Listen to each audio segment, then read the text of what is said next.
जय हिंद मेरे प्यारे साथियों। आज ये जो दिख रहे हैं आपको थैला दिख रहा है, ये थैला, ये इसी थैला में आपको डिजिटल टैब और इसी से आज निर्मला सीतारमण 5वीं बार बजट पेश किया। आज 1 फरवरी 2022 है, यानी कि प्रतिवर्ष 1 फरवरी को बजट पेश किया जाता है। वैसे तो बजट किसी को समझ नहीं आता है, लेकिन प्रेम रोग फिल्म का एक गाना हमको याद आ रहा है। ये प्यार था या कुछ और था, ये प्यार था या कुछ और था, ना तुम्हें पता ना मुझे पता। लेकिन ये बजट जो था देश का अमृत महोत्सव था। 25 वर्षों तक अमृत महोत्सव चलेगा, इसके बारे में आज बात करेंगे। सबसे पहले देख लेते हैं ये बजट है क्या। ये बजट जो होता है, ये बजट क्या होता है।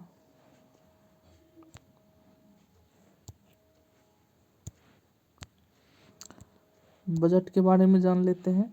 तो ये हमारे संविधान के अनुच्छेद 112 में राष्ट्रपति अनुच्छेद में इसकी चर्चा है कि राष्ट्रपति प्रत्येक वित्त वर्ष के संबंध में संसद के दोनों सदनों के समक्ष भारत सरकार की उस वर्ष के लिए प्राकृतिक प्राप्ति और व्यय का विवरण रखवाएगा, जिसे इस भाग में वार्षिक वित्त विवरण कहा गया। यानी कि वार्षिक वित्त विवरण की चर्चा है हमारे संविधान में। बजट शब्द की चर्चा नहीं है, बजट शब्द की चर्चा नहीं है। वैसे बजट का अर्थ होता है फ्रेंच भाषा में चमड़े की थैला, चमड़े की थैला ये होता है। अब चलिए सबसे पहले हम जान लेते हैं, बहुत सारे मेरे साथी होंगे जिसको हड़बड़ी होगा, तो जान लेते हैं बजट में 2022 में जो बजट पेश हुआ इसमें क्या क्या महंगा हुआ। लेकिन जो साथी आप जनरल कंपटीशन की तैयारी करते हैं, पढ़ने वाले हैं, वो लास्ट तक बने रहिएगा। लास्ट में इसके इतिहास और इसमें बहुत सारे मज़ेदार बात बताएंगे। हलवा शिरोमणि क्या होता है बजट में और सारे रोचक क्वेश्चन जो पूछे जाते हैं उस पर भी चर्चा करेंगे। तो चलिए पहले जान लेते हैं 2022 में बजट में क्या महंगा हुआ। तो इसमें जो है बिना ब्लेडिंग वाले फ्यूल पर 2 रुपया प्रति लीटर के हिसाब से एक्साइज ड्यूटी लगी। उसके बाद और क्या महंगा हुआ, कैपिटल गुड्स पर 7.5% आयात शुल्क, इमिटेशन ज्वेलरी पर कस्टम ड्यूटी बढ़ाई गई। कस्टम ड्यूटी आयात को कम किया जा सकेगा, विदेशी छाता भी महंगा होगा। कैपिटल गुड्स पर 7.5% आयात शुल्क, एमनेस्टी ज्वेलर्स पर कस्टम ड्यूटी बढ़ाई गई। कस्टम ड्यूटी आयात के कम किया जा सकेगा। अब जान लेते हैं कि सस्ता क्या हुआ है। सस्ता चमड़ा, कपड़ा, खेती का सामान, पैकिंग के डिब्बे, मोबाइल फ़ोन चार्जर, जेम्स और ज्वेलर्स सस्ते होंगे। जेम्स और ज्वेलर्स पर कस्टम ड्यूटी को घटाकर 5% किया गया। कट और पॉलिश्ड डायमंड पर कस्टम ड्यूटी घटाकर 5% किया गया। उसके बाद चमड़ा, कपड़ा, खेती का सामान, ये सब तो भी बता दिए हैं।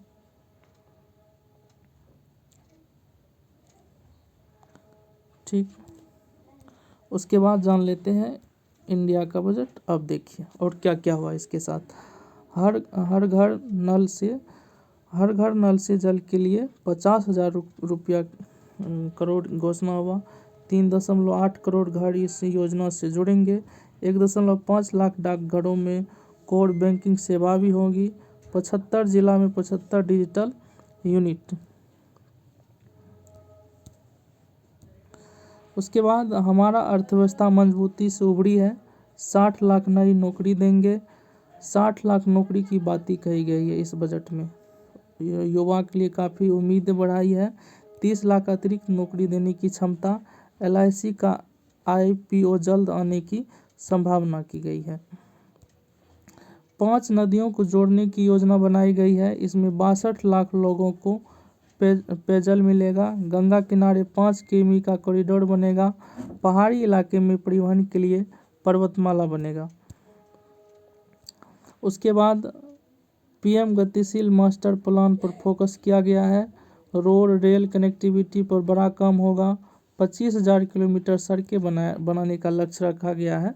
पीएम गति शक्ति से अर्थव्यवस्था को मजबूती मिलेगी। उसके बाद नई पीढ़ी की वंदे भारत ट्रेन का विकास होगा। 3 साल में 400 वंदे भारत ट्रेन बनाई जाएगी अगले 3 वर्षों में। वन स्टेशन वन प्रोडक्ट को बढ़ावा दिया गया। रेलवे में पीपीपी ट्रिपल पी मॉडल से विकास होगा। उसके बाद बड़ी बातें हैं, किसानों को डिजिटल सेवा पर जोर दिया गया है। 60 किलोमीटर लंबे 8 रोपवे बनेंगे। पूर्वोत्तर के विकास के लिए 1500 करोड़ आवंटित किया गया है। केन बेतवा प्रोडक्ट को 1400 करोड़ इसमें बात कही गई है। कोर बैंकिंग से 1.50 लाख पोस्ट ऑफिस जुड़ेंगे। उसके बाद टैक्स में मिला पैसा पूरी तरफ जब्त होगा, यानी टैक्स रेट में यदि आप टैक्स में पकड़ाते हैं, टैक्स चोरी में, तो आपका टोटली रुपया आपको जब्त कर लिया जाएगा। क्रिप्टो करेंसी से आमदनी पर 30% टैक्स लगेगा। 80 लाख गरीबों को घर दिया गया। वैसे पिछले बजट में भी इसकी चर्चा की गई थी 2022 तक पूरा होने का, लेकिन नहीं हुआ। फिर भी देखिए 80 लाख गरीबों को घर दिया जाने की बात कही गई है। आरबीआई 22 से 23 में डिजिटल करेंसी लॉन्च करेगी। बच्चों की पढ़ाई के लिए 200 टीवी चैनल शुरू किए जाएंगे, यानी कि बच्चों को ऑनलाइन पढ़ाई के लिए 30% इस पे अब हर एक स्कूल कॉलेज में इसमें लगाया जाएगा। 400 वंदे भारत एक्सप्रेस चलाई जाएगी। 25,000 किलोमीटर तक की एनएच का विस्तार होगा और 2022 में ही देश में 5G सेवा शुरू होगा। उसके साथ है कर्मचारियों को पेंशन में टैक्स पर छूट दिया गया है। एनपीएस में केंद्र और राज्य का योगदान 14% हुआ। और इसके साथ ये जान लीजिए 1955-56 से बजट से जुड़े कागजातों को हिंदी में लिखा जाने लगा है। 1955-56 से। अब बजट बनने की प्रक्रिया क्या होती है ये जान लीजिए। सभी इसमें जो है सभी मंत्रालय, विभाग और स्वायत्त निकाय को सर्कुलर खर्चे, विशेष परियोजना और फंड की जरूरत का ब्यौरा। और क्या होता है इसमें, बजट डिवीजन नोडल एजेंसी होती है। खर्चे के आधार पर गाइडलाइन जारी किया जाता है। इसमें जो है वित्त मंत्रालय, नीति आयोग और सरकार के अन्य मंत्री भी शामिल होते हैं इस प्रक्रिया में। बजट डिवीजन पर बजट बनाने की जिम्मेदारी होती है, बजट डिवीजन पर, ठीक है, बजट डिवीजन पर इसकी जिम्मेदारी हो जाती है। वित्त मंत्रालय, नीति आयोग और सरकार के अंत मंत्रालय भी इसमें शामिल होते हैं। इसकी मुख्य दस्तावेज इसमें क्या क्या होती हैं, बजट भाषण, वार्षिक वित्तीय कथन, बजट का सार, वित्त विधेयक, बजट प्राप्ति, बजट व्यय, अनुदान की मांग होती है। अब संविधान में सबसे पहली बात कि संविधान में बजट शब्द का इस्तेमाल नहीं किया गया। इसके लिए आपको बता दिए हैं कि फाइनेंशियल ईयर स्टेटमेंट की चर्चा है, वार्षिक वित्त विवरण की, तो ये आप समझ पाते होंगे। संविधान में बजट का इस्तेमाल ही नहीं है। 1970 ईस्वी में इंदिरा गांधी बजट पेश करने वाली प्रथम महिला प्रधानमंत्री बनी थी। यहाँ से आपको जानकारी मिलना स्टार्ट हो गया है। अब देखिए इसका इतिहास क्या है। आज़ादी से पहले अंतरिम बजट लियाकत अली खान ने पेश किया था। ये क्वेश्चन पूछा गया है एसएससी में। बजट जो है 9 अक्टूबर 1946 से 14 अक्टूबर 1947 तक के लिए था ये। आज़ादी के बाद अंतरिम बजट आर.के. शनमुख सेठी ने पेश किया था। सबसे पहले ब्रिटिश शासनकाल में 1860 ईस्वी में आम बजट प्रस्तुत किया गया था। सबसे पहले 1860 ईस्वी में, काफी पूछा गया यह क्वेश्चन है। रेल बजट जो है 1924 ईस्वी में रेल बजट की शुरुआत हुई थी और रेलवे की हिस्सेदारी इसमें 70% थी।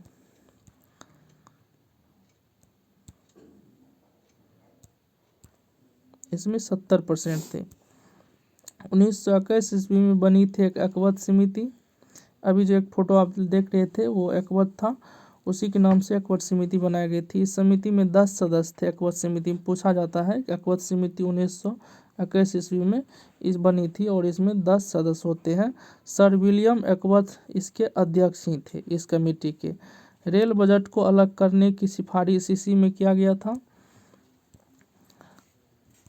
1924 ईस्वी में रेल बजट की शुरुआत हो गई। उसके बाद 1921 ईस्वी में रेल ये तो हो गया है। उसके बाद जान लीजिए कि 2017-18 में अलग से रेल बजट पेश करने की परंपरा को ख़त्म कर दिया गया और 2016 में रेल बजट को आम बजट में मिलाने का फैसला। ये बहुत बड़ा फैसला था सरकार का, इस पे तारीफ भी हुआ सरकार का, तो अच्छा फैसला था। और ये जो था 1924 ईस्वी से रेल बजट को पेश किया गया था। योजना और खर्चों का अब देखिए बनने की प्रक्रिया और क्या है। योजना और खर्चों का सुझाव है विभागों को भेजना, टैक्स संबंधी सुझाव टैक्स यूनिट यानी TRU को भेजना। इसके बाद और प्रक्रिया इसमें क्या कौन कौन होते हैं वो जान लेते हैं। वित्त सचिव, राजस्व सचिव, संयुक्त सचिव समेत आर्थिक मामले का विभाग और राजस्व विभाग के होते हैं अधिकारी। किसान, कारोबारी, FII, अर्थशास्त्री और सिविल सोसाइटी के अधिकारी होते हैं। उत्पादकों के लिए स्वयं मूल्यांकन का सिस्टम तैयार किया जाता है। 1973 में वित्त मंत्री यशवंत चौहान ने बजट पेश किया था और 1968 ईस्वी में वित्त मंत्री मोरारजी देसाई ने बजट पेश किया था। ये क्वेश्चन पूछा गया है। इसमें मेन काम किया गया था कि स्टाम्प की अनिवार्यता को खत्म कर दिया गया था। 1957 में वित्त मंत्री थे आपको TT कृष्णमाचारी, इन्होंने ही बजट पेश किया था 1957 में। और इसने एक मेन काम किए थे, आयात के लिए लाइसेंस जरूरी करने की घोषणा की थी। तो ये काफ़ी पूछा गया प्रश्न है। 1970 का आम बजट प्रधानमंत्री इंदिरा गांधी ने पेश की थी। प्रथम महिला प्रधानमंत्री थी जो महिला में बजट पेश की थी और संसद में बजट पेश करने के बाद महिला प्रधानमंत्री थी। 1955-56 से बजट से जुड़े कागजात को हिंदी में लिखा जाने लगा था। पहले बता दिया आपको। 1964 और 1968 का आम बजट मोरारजी देसाई के जन्मदिन पर पेश किया गया था। मोरारजी देसाई ने ही अपने जन्मदिन पर पेश किया था। तो ये काफ़ी बार पूछा जा सकता है, ये क्वेश्चन पूछा जा चुका है, इसको याद रखिएगा। योजना आयोग और पंचवर्ष योजना का जिक्र किया गया है। CD देशमुख ने देश की पहली चुनी हुई सरकार का बजट पेश किया और 1958 ईस्वी में जवाहरलाल नेहरू ने प्रधानमंत्री रहते हुए बजट पेश किए थे 1958 ईस्वी में। ये भी पूछा गया क्वेश्चन है। जॉन मथाई दूसरे ऐसे वित्त मंत्री बने थे जो बजट पेश किए थे और 1949-50 का बजट इन्होंने ही पेश किए थे, जॉन मथाई ने। तो इस प्रकार ये यहाँ तक क्वेश्चन था। इसके अलावा अब आपको बता देते हैं कि हलवा सेरेमनी क्या होता है। हलवा सेरेमनी, ये जो हलवा सेरेमनी होता है ये छपाई करने वाले, जब बजट पेश किया जाता है पेश करने के बाद उसकी जो डॉक्यूमेंट होती है, उसकी छपाई के लिए जो भी कर्मचारी होती है उसको राष्ट्रपति भवन के नॉर्थ ब्लॉक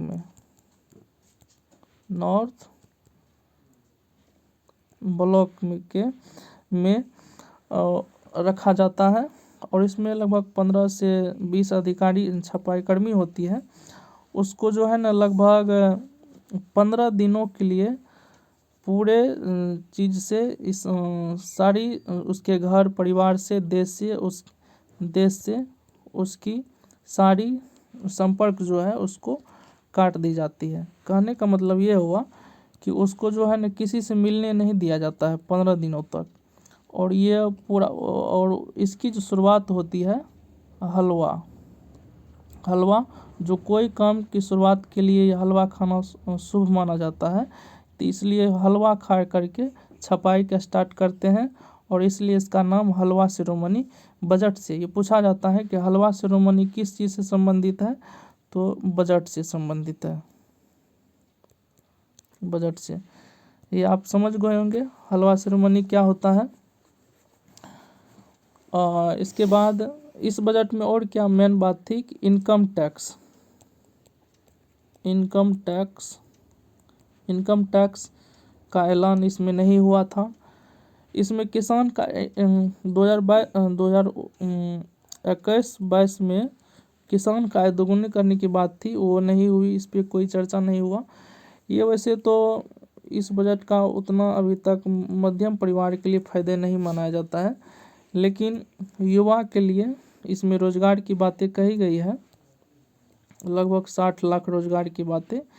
तो उम्मीद है देखते हैं इस वर्ष क्या होती है। यदि आपको ये वीडियो अच्छा लगे तो मेरे चैनल एवरीडे क्लासेस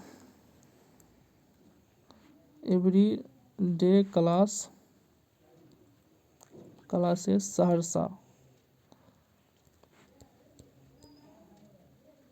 इस चैनल को आप सब्सक्राइब कर लीजिए और बेल आइकन को दबा दीजिए। वीडियो देखने के लिए आपका बहुत बहुत धन्यवाद।